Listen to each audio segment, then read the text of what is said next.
Hola, ¿qué tal? Bienvenidas, bienvenidos. Gracias por acompañarnos en una nueva misión de la Noche TV. El día de hoy me acompaña el doctor Jesús Medina, doctor en Sociología, servidor, maestro doctor Oz, economista. Bien, vamos a tocar el tema de un país vecino de México, que es el caso de El Salvador. Es un caso que no hemos tocado pues de forma directa en este canal, aunque ha sido mencionado de forma tangencial, pero creemos que es un buen momento pensando precisamente en la última reforma que se dio el pasado 31 de julio del año 2025, en la que, bueno, este presidente que se ha vuelto muy famoso por su presencia en redes sociales desde que tomó el poder en El Salvador, por su forma de conducirse, sobre todo en el terreno de la seguridad, sobre lo cual seguramente platicaremos un poco más adelante con Jesús, que es Nayib Bukele. Pues se garantiza una reforma, insisto, la semana pasada, que le permite, tras una prohibición establecida de manera tácita en la Constitución de El Salvador, bueno, tras esta reforma, se le permite pues una reelección de carácter indefinido, ¿no? Entonces, bueno, a partir de ello, pues las declaraciones en medios, en la comunidad internacional y por parte de diversos actores de la misma, digamos, de ambos lados del espectro político, de aquello que solemos asociar con la izquierda y con la derecha, pues han denunciado algunos esta nueva reforma, pues acusando evidentemente el carácter dictatorial, el carácter autoritario del régimen de El Salvador. Y por otro lado, bueno, ciertos países han señalado, bueno, que se trata de una disposición que se da en términos constitucionales, en términos legales, y que, bueno, de una u otra forma es la expresión de la voluntad de la Asamblea y por ende del pueblo del Salvador, ¿no? Entonces, bueno, queremos discutir un poquito con Jesús eso, el carácter del personaje, las políticas que ha llevado a cabo, lo que representa en términos, pues, de estas nuevas derechas que se han ido conformando, ¿no? Como todas estas nuevos movimientos que vamos a surgir un poco al margen de los partidos políticos tradicionales de la democracia liberal, pues entran a la palestra, toman el poder, toman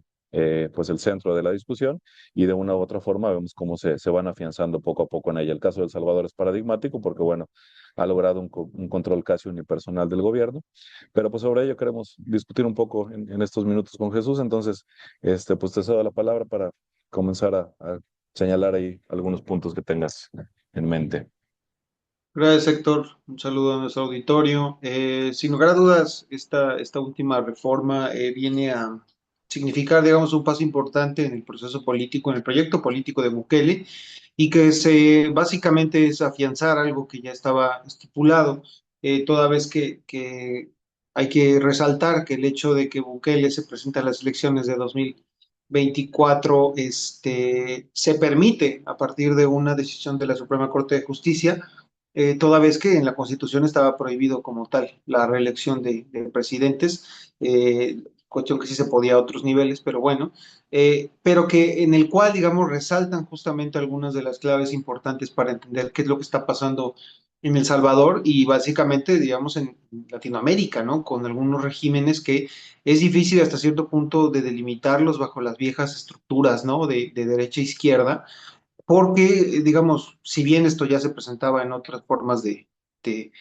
autoritarismo, pues, que mezclaban ambas cosas, el caso patente es el priista, por ejemplo, un discurso nacionalista, hasta cierto punto revolucionario, pero que se mezcla con políticas propiamente de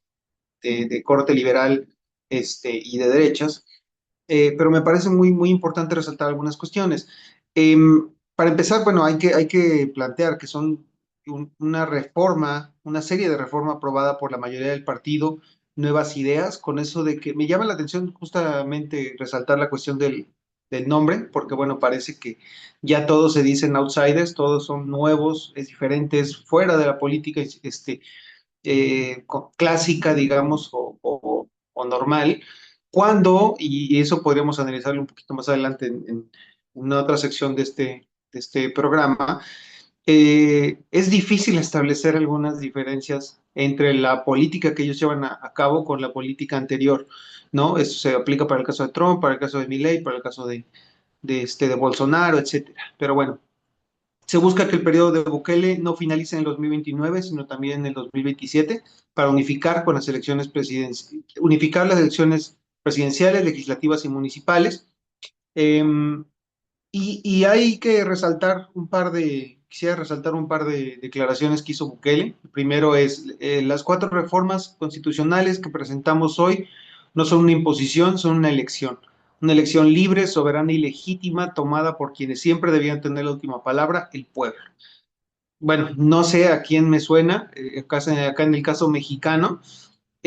pero justamente lo que nos habla es de eso, ¿no? O sea, ya ni siquiera es ir en contra de las estructuras democráticas, liberales, por supuesto, como el control digamos, un ejercicio de sobre representación o algunos contrapesos que puedan solventar la concentración justamente de poder autoritario en una persona en este caso, sino que aparte lo vinculan como una forma nueva de hacer democracia y de escuchar a las mayorías, ¿no? Algo que creo que está presente en todos los casos que vemos en Latinoamérica, se denominen de izquierda o de derecha. Eh, Como decía, la Corte Suprema había permitido a Bukele en 2024 participar y hay que ser claros también con esto. Una Corte Suprema con jueces seleccionados por Bukele en 2021, un punto, digamos, de quiebre importante en su proyecto político, porque le va a permitir desarrollar todo, digamos, el conjunto de políticas que se realizó y, como planteé ahorita, algunos casos incluso de corrupción que salió bien liberado Bukele. La otra cita es la siguiente. Dice Bukele, el 90% de los países desarrollados permiten la reelección indefinida de su jefe de gobierno y nadie se inmuta. Si El Salvador se declara una monarquía parlamentaria con las mismas reglas que el Reino Unido, España o Dinamarca, seguirían sin apoyarla. De hecho, se pondrían furiosos si eso sucediera, porque el problema no es el sistema, sino que un país pobre se atreva a actuar como si fuera soberano. Hay que mencionar que tiene un punto. ¿Por qué? Porque, bueno, ya lo hemos mencionado en ocasiones anteriores, cuando se trata de países de África, de Medio Oriente o de lo que se sigue denominando como países socialistas, pues son formas antidemocráticas, pero cuando lo hace Merkel, es un ejercicio perfecto de la democracia y de la madurez, digamos, de un país como Alemania. Aquí lo que podríamos cuestionar no es, digamos, este dicho de Bukele, sino si en verdad El Salvador se puede denominar como un país soberano y si lo que está haciendo en verdad es afianzar justamente la capacidad de este país de tener, digamos, una vida propia fuera de las grandes estructuras. ¿Por qué lo digo? Porque, bueno, hace 6 meses Bukele, que tanto habla mal de los norteamericanos, concretó el acuerdo con Donald Trump para recibir a pues, presidiarios de ese país, ya no solamente los salvadoreños, sino básicamente volver a El Salvador con esta estructura nueva de las prisiones tan famosas de Bukele, pues como un país prisión, básicamente. Yo no sé qué tiene eso de soberano. Digo, es una forma de hacer dinero, o al menos eso lo dicen. Nos veremos qué tanto se desparrama hacia abajo, ¿no? Para finalizar, hay que resaltar que el gobierno de Bukele ha sido acusado, aparte de autoritario, de corrupto. ¿Por qué? Porque, bueno, una de las cuestiones centrales o un discurso central de Bukele para llegar a la presidencia fue esta cita, que es cómo alcanza el dinero cuando nadie está robando, ¿no? Nuevamente,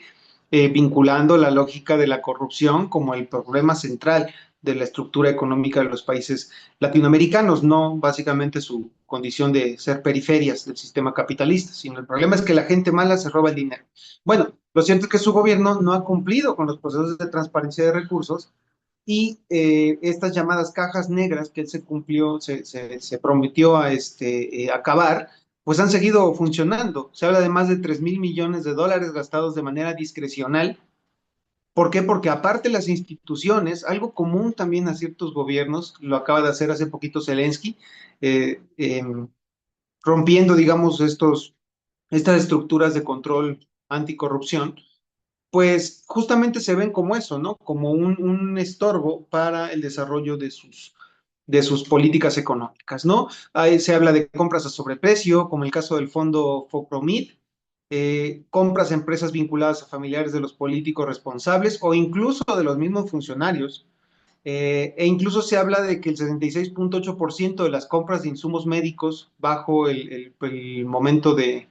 la pandemia por COVID estaban bajo investigación por negociaciones ilícitas por la Fiscalía y la Comisión contra la Corrupción. Fiscalía y Comisión contra la Corrupción que fueron desvinculadas del caso en 2021, cuando Bukele logró cambiar a los jueces y a todo el Poder Judicial. Entonces, esto es lo que nos está hablando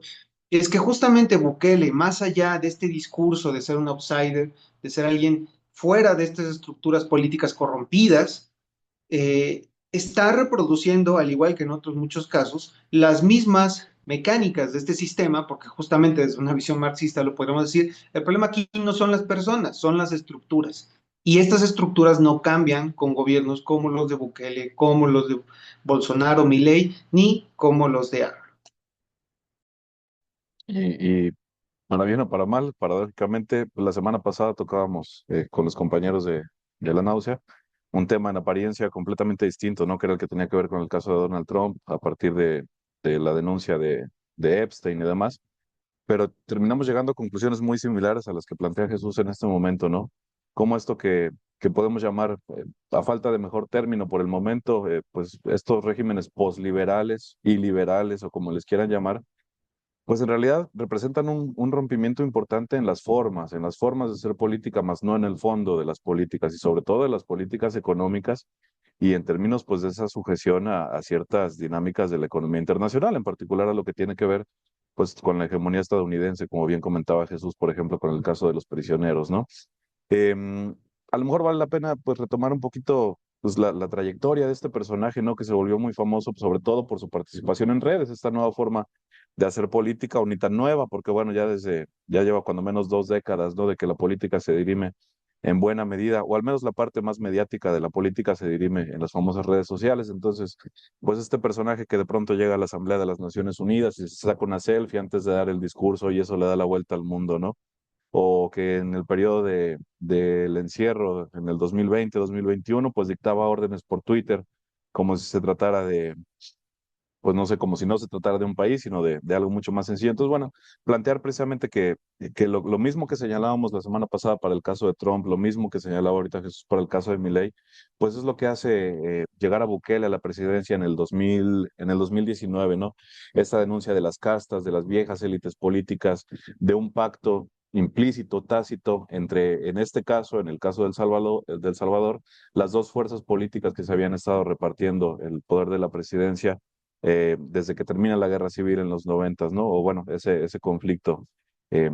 propio, por otra parte, de los gobiernos o de los países centroamericanos, que eran el movimiento de Arena, que era asociado con la derecha, y el Frente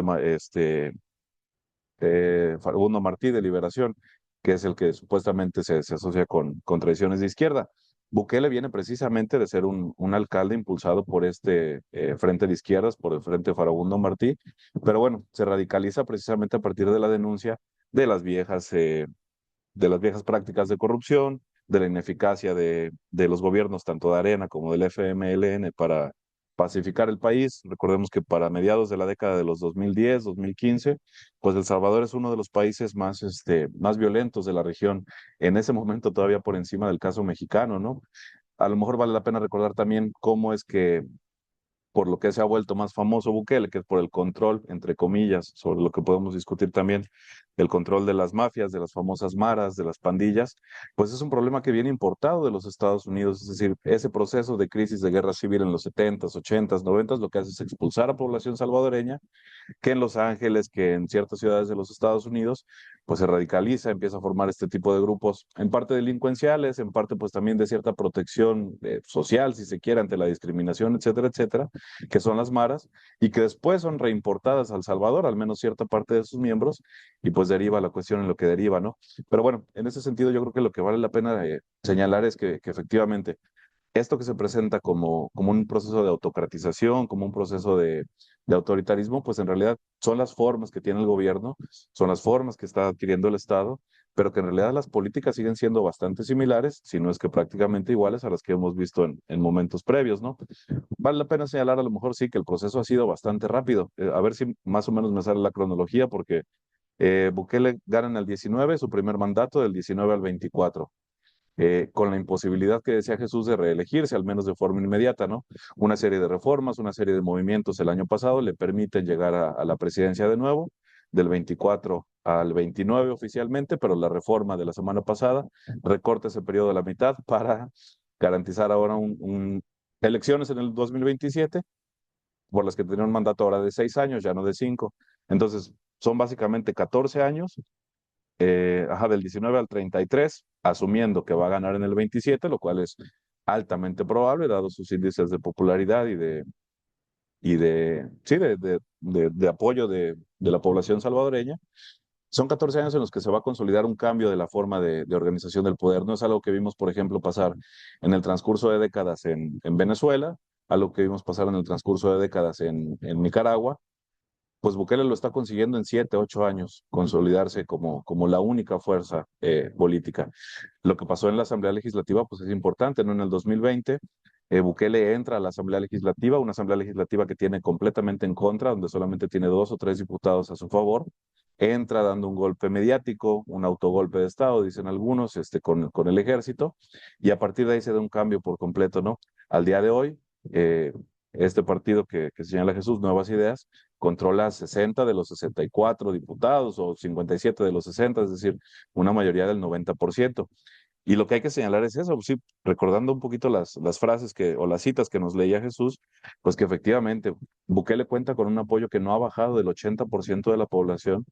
y que tiene que ver precisamente por ese control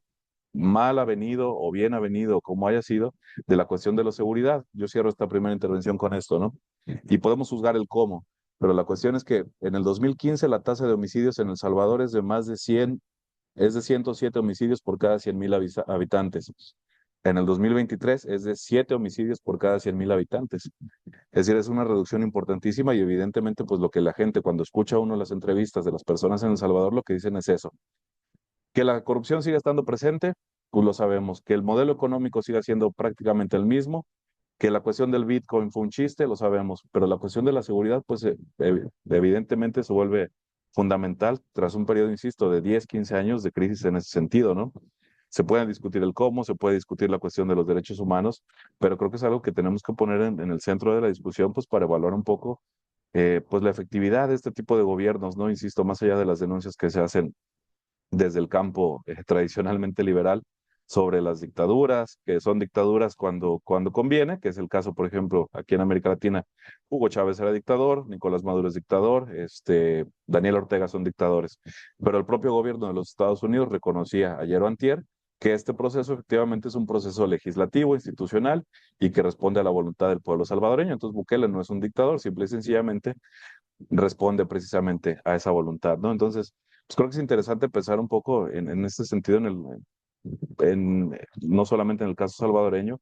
sino en la recomposición de esas formas de hacer política, ¿no? Que son importantes seguramente, porque legitiman de una u otra forma la reproducción de modelos económicos, de modelos de conducción política y social, que hemos visto pues que se siguen perpetuando, ¿no? Ahora con más legitimidad por gobiernos como el de este tipo Bukele, que hay que decir que efectivamente no es un outsider, ¿no? Es un personaje cuyo papá ya había estado participando en política, vienen de familias políticas, empresariales, que se convierten también en líderes religiosos. Aquí no es el caso de frentes evangélicos, como puede ser el caso de Brasil o el caso de los Estados Unidos, sino de frentes islámicos, aunque parezca extraño para nuestra región del mundo, ¿no? Pero también ese proceso de radicalización existe. Islámicos entre comillas, porque bueno, ya se pueden imaginar la posición de Bukele frente a la situación actual de Israel y Palestina, ¿no? Pero pues creo que por ahí podemos sacar a lo mejor una serie de conclusiones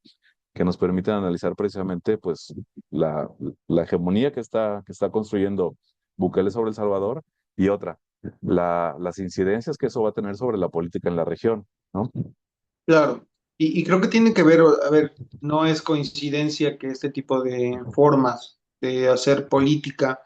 para empezar de hacerla en términos de las candidaturas, de los procesos electorales estén cambiando, y después también las formas de ejercerla, las estructuras, los proyectos políticos que se componen una vez en la presidencia, tienen que ver con cambios sociales estructurales. O sea, esto no obedece solamente a personalidades. Nuevamente, no es coincidencia que todos estos personajes se parezcan, sino de lo que estamos hablando es justamente de una crisis de la cual hemos hablado, una crisis económica que desemboca en una crisis política. Y esa es el fin, digamos, hasta cierto punto, o al menos el debilitamiento de estas narrativas de la democracia liberal. ¿Por qué? Porque los procesos de cambio democrático, con estos que se llamó las aperturas democráticas, las transiciones, las alternancias, etcétera, que vienen desde los noventas, que en el caso de México fue pues básicamente abrir un poco los controles políticos del PRI y que en Latinoamérica implicó el cambio, digamos, de estas o el fin de las dictaduras para unos procesos de apertura democrática, han sido sobrepasadas, han sido ya eliminadas hasta cierto punto como mecanismos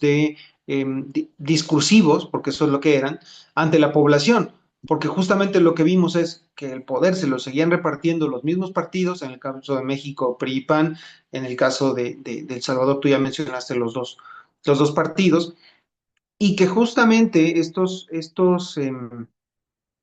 procesos entre el 2000, el 2012, el 2013, que es de una serie de crisis políticas marcadas por la corrupción, marcadas por la incapacidad de estos países de quitarse, digamos,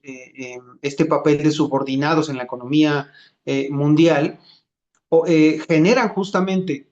que la población se rebele por medio de movimientos sociales, por medio de abstencionismo, por medio de una baja en la credibilidad de las instituciones, y que la salida, lejos de ser por medios de cambios, digamos, de una mayor apertura democrática, a lo que se vuelva es a la concentración del poder, ¿no? Hoy en día creo que es cada vez más eh, común escuchar a la población decir, bueno, a mí no me importa si es democrático o no, yo lo que necesito es que funcione, que me dejen vivir. En el caso salvadoreño es evidente, ¿no? La cuestión de la seguridad era algo pues similar a lo que vivimos en México todavía, y era algo que básicamente no permitía a la población civil tener una vida normal. Entonces, cuando tú le ofreces una salida, que en el caso salvadoreño, como tú lo decías con las estadísticas, sí es patente, podemos juzgar las formas, evidentemente la población lo va a apoyar. Entonces, yo aquí el único el problema, digamos, la cuestión que considero que hay que tomar en cuenta ya no es si estos procesos democráticos liberales tienen que volver o no. Creo que nunca hemos sido muy partidarios de estas formas y estructuras democráticas. Pues sabemos que solamente revisten, digamos, los procesos de dominación del capital, sino más bien hacia dónde nos va a llevar, ¿no? En el caso de El Salvador ya se ha hablado que estos estados de excepción que han sido eficaces para detener la violencia política común, también ya se están ocupando como un mecanismo para, digamos, controlar la disidencia, ¿no? O impedir que otros actores políticos traten de generar cambios, ¿no? Entonces creo que este sería el problema principal de El Salvador, eh, y que con este tipo de mecanismos como los que se están impulsando, además, digamos, de la eliminación de contrapesos y de instituciones que están ahí, digamos, para generar transparencia y exigir resultados, van a llevar nuevamente a un proceso de crisis dentro de estas estructuras. ¿Sale? Hoy en día se nos presentan como novedosas estas formas de hacer política, pero nuevamente pues vamos a entrar en un ciclo de decadencia. Veremos para cuánto tiempo le va a dar a Bukele. Otros, digamos, otro periodo a partir de 2027, sin lugar a dudas lo va a lograr. Y creo que pues, eso es lo fundamental, ¿no? Y como tú lo señalabas, que la población se revela, pero se sigue revelando, entre comillas, dentro de los márgenes de esta democracia liberal, aunque las alternativas rompen con ese esquema, ¿no? Yo creo que eso es pues, lo que hemos tratado de poner sobre la mesa de análisis en los últimos dos o tres programas, de que efectivamente esta crisis del liberalismo no está resuelta por los populismos, ni resuelta, o bueno, por este tipo de gobiernos, por este tipo de gobernantes, por este tipo de personajes, ni resuelta en positivo ni resuelta en negativo, es decir, ni soluciona todos los problemas ni rompe con ellos, ¿no? Sino que los reproduce y hasta cierto punto revitaliza pues esa forma de participación política que reconozcamos que es una participación política por parte de la sociedad, pues marginal, ¿no? Que sigue estando situada prácticamente solamente en el terreno electoral, mientras que, bueno, las políticas se dirimen por otras cuestiones, ¿no? Entonces, bueno, más allá del caso particular o bueno, más bien, más allá de esta discusión general, yo creo que el caso de Bukele es importante porque se convierte, pues, hasta cierto punto en un modelo de estas nuevas formas de configuración política y sobre todo, ahora sí pensando exclusivamente en la región de América Latina. El modelo de El Salvador pues es inexportable a grandes países como México, pues precisamente por el tamaño, ¿no? Sobre todo pensando en esta cuestión de la seguridad, de la mano dura, pues de hacer golpes mediáticos como este centro contra el terrorismo, esta prisión de no sé cuántos miles de personas, que efectivamente, como comentaba Jesús, pues ahora se está ocupando para albergar también a inmigrantes expulsados de los Estados Unidos. Em, Sino que pues precisamente lo que no vemos son cambios más significativos en ese sentido, pero bueno, esta forma de nuevas formas de hacer política, más allá de la mano dura, más allá de la popularidad en Twitter, más allá de la popularidad en calles, pues lo que sí nos habla es de una reconformación, al menos de eso que conocemos como las derechas, porque parece que este caso, que el caso de Bukele, insisto, más allá de que sea inexportable a México, sí es exportable, por ejemplo, a países como Nicaragua, a países como Honduras, a países como, bueno, Nicaragua no porque sufre una coyuntura particular, pero para Guatemala, para Honduras, que sí sus propios presidentes y sus propios candidatos están retomando esta forma de actuar de Bukele, pues para denunciar lo mismo, ¿no? La inefectividad, la corrupción, la violencia, la inseguridad, etcétera, etcétera, y que de una u otra forma, pues buscan alternativas que no van a resolver el problema. Sabemos, por ejemplo, que el problema de las maras en El Salvador no es que esté resuelto a cabalidad, ¿no? Hay efectivamente un control muy férreo por parte de la presidencia en términos eh, de todo lo que sabemos en términos de violaciones de derechos humanos, pero por el otro lado también hay acuerdos que han salido en medios, acuerdos con los líderes de de las maras, acuerdos, por ejemplo, de no extraditación, que en el momento en el que se rompen, vuelve a haber picos de violencia. Es decir, no es que esté estructuralmente resuelta la situación, sino que está controlada con pactos, con violencia de Estado, etcétera, etcétera, etcétera, ¿no? Pero digamos, yo lo que creo que vale la pena no perder de vista un poco el actuar de Bukele es porque es un modelo de derecha que parece que le gusta a todos los perfiles, ¿no? Es liberal en lo económico, entonces cae bien para, para todas esas derechas liberales.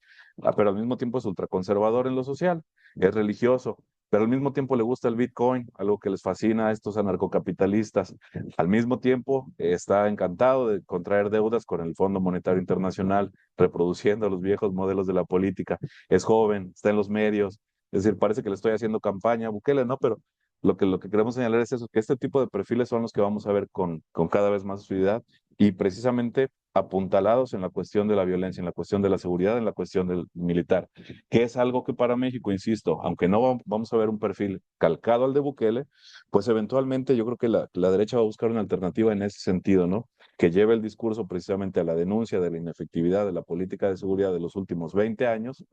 a lo mejor presentándose por fuera incluso del PAN, del PRI y de Morena como una tercera alternativa, una tercera vuelta, pero planteando alternativas que de una u otra forma, pues como decía Jesús, eh, pues resultan atractivas para la población que vota, ¿no? Entonces, bueno, pues Y quisimos que, más o menos, ajá. te interrumpo, y que ya se vuelve, creo, digo, sin poner de estos conceptos que hoy en día salen a cada rato y sacados de la manga, pero bueno, es como una forma Netflix de la política, o sea, ya saben, este esquema, ¿no? Clásico que se dice que Netflix ve lo que la gente quiere y pues lo une todo y ahí está, listo. Pero es que creo que Bukele justamente cumple con eso, o sea, tiene lo que ambos lados tanto la izquierda como la derecha en muchas ocasiones quieren, o sea, porque no se aplica solamente a estas formas autoritarias de derecha, como lo decía, tiene mucho que ver también con la forma de Chávez, con las formas de Ortega, no de fondo, por supuesto, pero sí, o también, por ejemplo, esta contradicción, todos sabemos que Milei es de derecha y cómo trata a Trump. Bukele le responde a Trump, le responde a Estados Unidos, se pone en su carácter nacionalista a lo AMLO, pero al mismo tiempo hace tratos con ellos, habla bien de AMLO, pero a Salinas Pliego le cae bien. Como lo dices, es un caso paradigmático de estas formas de hacer política, que creo que sí nos permiten vislumbrar un poco a lo que se va a enfrentar América Latina en tiempos venideros, y más aún con las presiones y con la forma de hacer política que Estados Unidos está creando, ¿no? O sea, para recordar, no solo Trump se dice un outsider, sino que ahora por ejemplo, Elon Musk se cree un outsider al outsider, ¿no? Dice, bueno, Trump no vino a cambiar nada, yo voy a crear otro nuevo partido tercero para romper con estos esquemas. Entonces, sin lugar a dudas, estamos viviendo tiempos interesantes. Sí, y pensando un poco en lo que se viene, digo, el caso de Noboa en Ecuador, ese sí es una calca prácticamente de Bukele, ¿no? a pesar de que es un país más grande, de que es un país más importante en términos económicos, pero ese sí siguió todo el modelito. No es el caso de Milei, que probablemente pierda en las siguientes elecciones, no es el caso de una derecha radical como la de Bolsonaro, si ustedes quieren, y no es el caso de Trump tampoco, pero yo creo que para el caso de Latinoamérica, como dice Jesús, pues vamos a ver repercusiones de este tipo de modelos, ¿no? Además con el aspecto de la juventud, con el aspecto de las redes, etcétera, etcétera. Y pues yo creo que la conclusión al final del día es que mientras los cambios sigan viniendo de arriba, de esas élites que han estado encumbradas en el poder, por más outsiders que se digan, pues van a seguir reproduciendo los viejos modelos en el fondo, aunque la forma aparezca radicalmente distinta, ¿no? Entonces, evidentemente, pues los cambios radicales, si es que los habrá en algún momento, tendrán que venir de otro lugar, ¿no? No sé si tengas algún comentario más, Jesús, si no, creo que por aquí pudimos dar un repaso a un área de la región, del mundo que tenemos pues normalmente abandonada, ¿no? Que es el área de Centroamérica, pero que sin duda tiene repercusiones en términos generales, en términos de, pues, de las nuevas formas de la política y en términos regionales, porque bueno, no deja de ser importante incluso para el caso mexicano con todas las cuestiones de la migración. Siempre hablamos de la migración que parte de México hacia los Estados Unidos, pero México cada vez se convierte también en un país receptor de migración de países centroamericanos, no siendo El Salvador la excepción, por supuesto, ¿no? Entonces, sin duda, lo que pasa en esas latitudes tiene un impacto directo o indirecto sobre la política nacional también. Entonces, bueno, quisimos dar este repaso. Como siempre, les agradecemos a quienes nos acompañaron, pedirles por ahí el apoyo al contenido, dejarnos un like, suscribirse, compartir el canal y por aquí nos encontramos próximamente. Gracias Jesús, gracias a todos.